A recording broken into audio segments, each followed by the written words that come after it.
మాచర్లో ఆ అమ్మాయి మరణానికి కారణం ఆ తండ్రే. తాను చేసుకున్నటువంటి ప్రేమ పెళ్లి నచ్చక తండ్రే పూర్తిగా అమ్మాయిని హతమార్చి ఆ అమ్మాయి బలవన్మరణానికి పాల్పడిందన్నట్టుగా అటు పోలీసులు అయితే చెప్పే ప్రయత్నం చేశారు. సో పల్నాడు యువతి మృతి కేసులో బిగ్ ట్విస్ట్ నెలకొంది. సో యువతిని కన్న తండ్రే చంపేసినట్టుగా నిర్ధారించారు పోలీసులు. కన్న తండ్రే కూతురు చౌడేశ్వరి గుండెలపై కూర్చొని దిండుతో ఊపిరాడకుండా చేసినట్టు గుర్తించారు. కొన ఊపిరితో ఉన్నటువంటి చౌడేశ్వరిని కొత్త చీరతో ఫ్యాన్కు వేలాడదీసి బలవన్మరణంగా చిత్రీకరించేటువంటి ప్రయత్నం చేశాడు తండ్రి చంద్రశ్రీను. తండ్రి చంద్రశ్రీనికి అటు చౌడేశ్వరి బావ కూడా సహకరించాడంట. నాన్న నన్ను కొట్టొద్దు అని చెప్పి ఎంతలా బ్రతిమాలన, అవసరమైతే నేనే చచ్చిపోతానంటూ ఆ అమ్మాయి చెప్పినా వేడుకున్నా ఏమాత్రం తండ్రి కనికరించలేదట. కూతురు ప్రేమించి పెళ్లి చేసుకోవడం ఇష్టం లేకపోవడంతోనే తండ్రి చంద్రశ్రీను హతమార్చినట్టుగా తెలుస్తోంది. సో చౌడేశ్వరి అనేటువంటి ఆ అమ్మాయి అదే కులాంత వివాహం ఏం కాదు, కానీ పరువు హత్య. అబ్బాయికి ఎటువంటి ఆస్తిపాస్తులు లేవంట. సో ఇక్కడ పల్నాడుకు సంబంధించినటువంటి చౌడేశ్వరి జమ్మల మడకకు సంబంధించినటువంటి నాగరాజుతో 8 ఏళ్లుగా ప్రేమ వ్యవహారంలో ఉందట. 8 ఏళ్ల తర్వాత రీసెంట్గా పెళ్లి చేసుకుందట.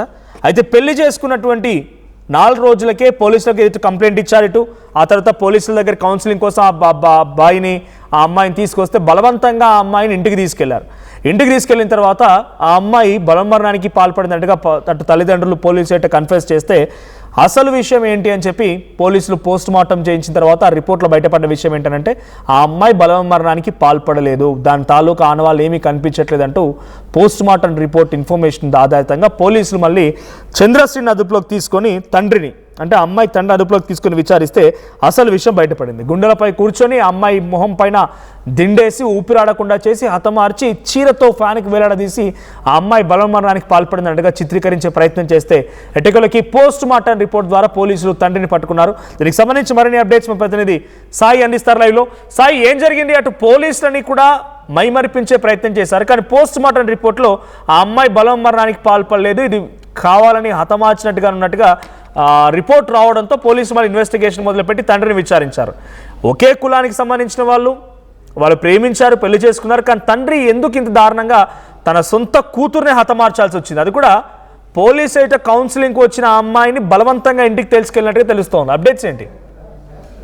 ప్రధానంగా మనోజ్, ఈ అంశానికి సంబంధించి చూస్తే అంటే ఇళ్లలో తల్లిదండ్రులు పరువు కోసం ఎలాంటి పరిస్థితుల్లో ముందుకు వెళ్తున్నటువంటి పరిస్థితి ఉందనేది కూడా అర్థమవుతుంది. అయితే గతంలో ఈ అంశాలు కొంత వాళ్ళకి అవగాహన లేకపోవడంతో బయటకు వచ్చాయి. కానీ ప్రస్తుతం ప్రీ ప్లాన్డ్ గా అసలు ప్లాన్డ్ గా చేయటం, పోలీసుల దగ్గర నుంచి తప్పించుకుంటామనేటటువంటి ప్రయత్నాలు చేస్తున్నారు. కానీ ఎక్కడో ఒక చోట కంపల్సరీగా వాళ్ళు చేసేటటువంటి ప్రయత్నం తప్పు చేస్తారు, అది పోలీసులు పసిగడతారు అనేది ఊహించలేక ఇప్పుడు ప్రస్తుతం మాచర్ల పరువు హత్య కూడా సేమ్ ఇలాంటి సిచ్యువేషన్ జరిగిందనే విధంగా చెప్పచ్చు.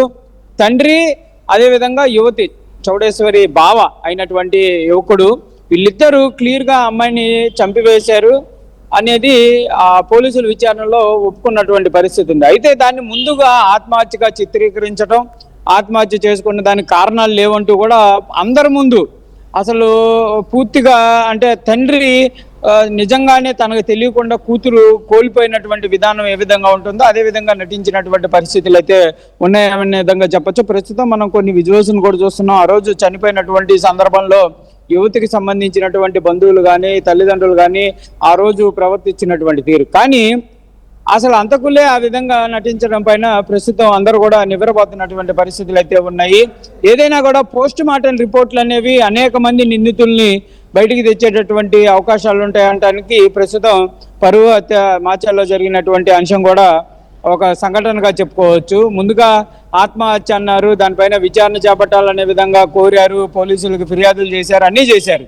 అయితే పోలీసులు చాకచక్యంగా వ్యవహరించడం, ఈ కేసుకు సంబంధించినటువంటి అంశంలో పోస్ట్ మార్టం రిపోర్ట్ అనేది కీలకంగా మారింది. పోస్ట్ మార్టం రిపోర్ట్లో అమ్మాయి ఆత్మహత్య చేసుకోలేదనే విధంగా నిర్ధారణ అవడంతో పోలీసులు అనుమానితులుగా ఉన్నటువంటి తండ్రిని అదేవిధంగా కుటుంబ సభ్యుల్ని విచారించడానికి పిలిచినటువంటి పరిస్థితి ఉంది. మొత్తం 4 పోలీసులు అదుపులోకి తీసుకొని విచారించడంతో అసలు సంఘటన బయటకు వచ్చినటువంటి పరిస్థితులు ఉన్నాయి. ప్రస్తుతం దీనికి సంబంధించి ఇంకా విచారణ కొనసాగుతుంది.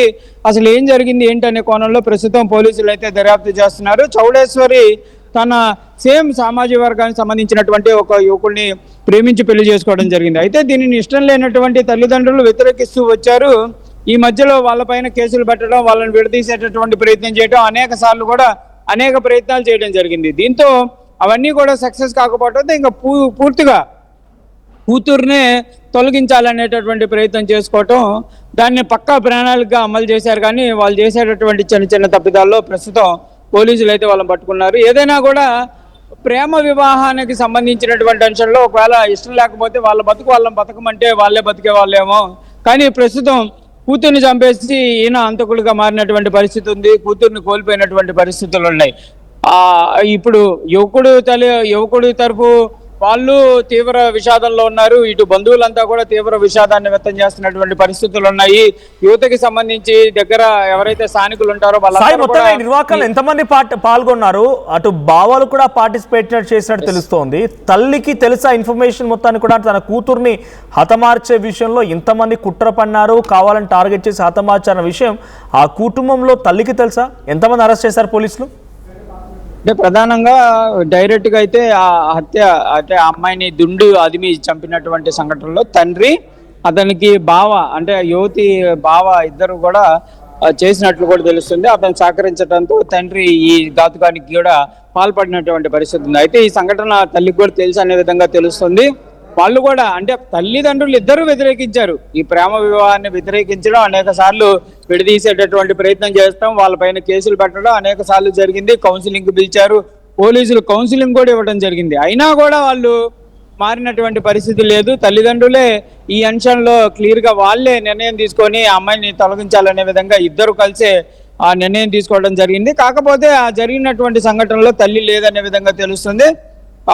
తండ్రి అదేవిధంగా బావ డైరెక్ట్ గా అమ్మాయిని చంపేటటువంటి అంశంలో ఉన్నారు. అయితే ఇంకా ఇద్దరు అనుమానితులను కూడా పోలీసులు మొత్తం నలుగురిని విచారిస్తున్నారు. ఈ నలుగురు ఈ సంఘటనకు సంబంధించిన దాంట్లో ఉన్నట్లు కూడా పోలీసులు అయితే ప్రాథమికంగా ప్రస్తుతం నిర్ధారించినటువంటి పరిస్థితి ఉంది. ఇంకా పూర్తి స్థాయిలో విచారణ జరుగుతుందనే విధంగా మాచర్ల పోలీసులు చెప్తున్నారు. ఇంకెంతమంది ఉన్నారు అంటే అటు సైడ్ నుంచి ఏమైనా ప్రెజర్ ఉందా, ఇక్కడ వీళ్ళే ప్రెజర్ చేయడం జరిగిందా, లేకపోతే ఏంటి అసలు ఏం జరిగింది అనే సంఘటనలో అయితే ప్రస్తుతం విచారణ కొనసాగుతుంది. ఎందుకు ఇంత ఘాతుకానికి పాల్పడాల్సిన పరిస్థితి ఎందుకు వచ్చింది అనే సంఘటనకు సంబంధించి విచారణ అయితే కొనసాగుతుంది.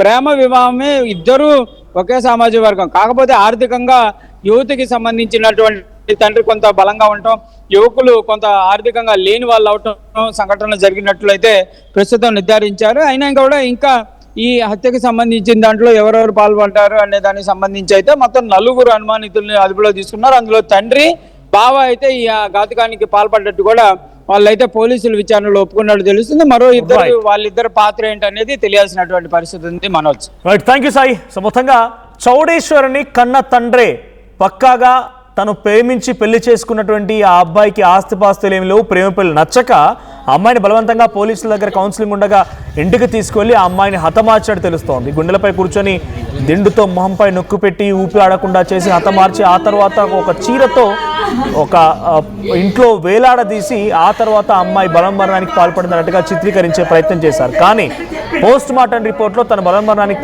పడ్డట్టుగా ఎటువంటి ఆధారాలు లేకపోవడంతో పోలీసులు ఇటు మరోసారి విచారణ జరిపి అటు తండ్రి చంద్రశ్రీని అదుపులోకి తీసుకుంటే అసలు విషయం బయటపడింది. అమ్మాయిని చంపేటప్పుడు కూడా నన్ను చంపకండి, నేనే చచ్చిపోతానని, ఇంత టార్చర్ చేయకండి అంటూ కూడా బతిమలాడుకుందట.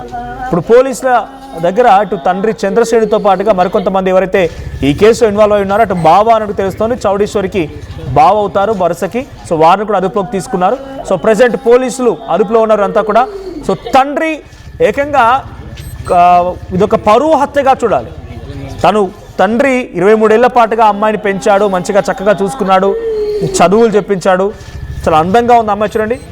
అటువంటి అమ్మాయి ఒక అబ్బాయిని ప్రేమించిందని అంటే నచ్చజెప్పో లేకపోతే ఇంకేదో కన్విన్స్ చేసో అమ్మాయి నిజంగా ప్రేమ అంతలా ఉంటే తిరిగి తీసుకొచ్చుకోవాలి. లేదని అనుకుంటే కనుక యాక్సెప్ట్ చేయాలి. తన కూతురు బతుకుంటా బాగుంటుంది, తన జీవితం ముఖ్యం కదా అన్నట్టుగా ఆలోచించాలి. కానీ పరువు కోసమని కూతుర్నే హతమార్చి దాన్ని బలవన్మరణంగా చిత్రీకరించే ప్రయత్నంలో ఎట్టకేలకి ఆ అసలు విషయం బయటపడింది, అసలు రంగు బయటపడింది. సో ఆ తండ్రి ఇప్పుడు ప్రస్తుతానికి పోలీసు అదుపులో ఉన్నాడు. డెఫినెట్గా ఆయనకి శిక్ష పడే అవకాశం కూడా ఉంది. సో తండ్రే కూతురు పాలిట కాలయముడైపోయి తనని పూర్తిగా ఖననం చేసిన పరిస్థితి కనబడుతోంది.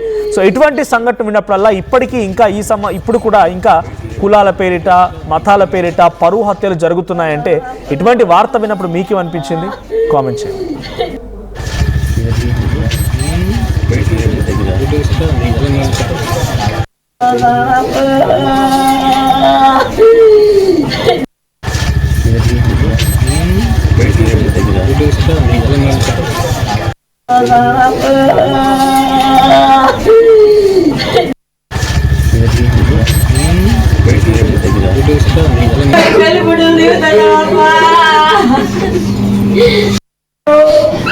నువ్వు ఎన్నో మార్చుకున్నావు, నీ పిల్లలు చేయలేదని చెప్పిన అందరూ వెలుగుడు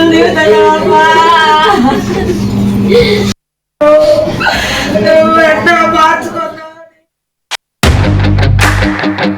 At KL, the expertise of the world in the palm of your hand. KL deemed to be university.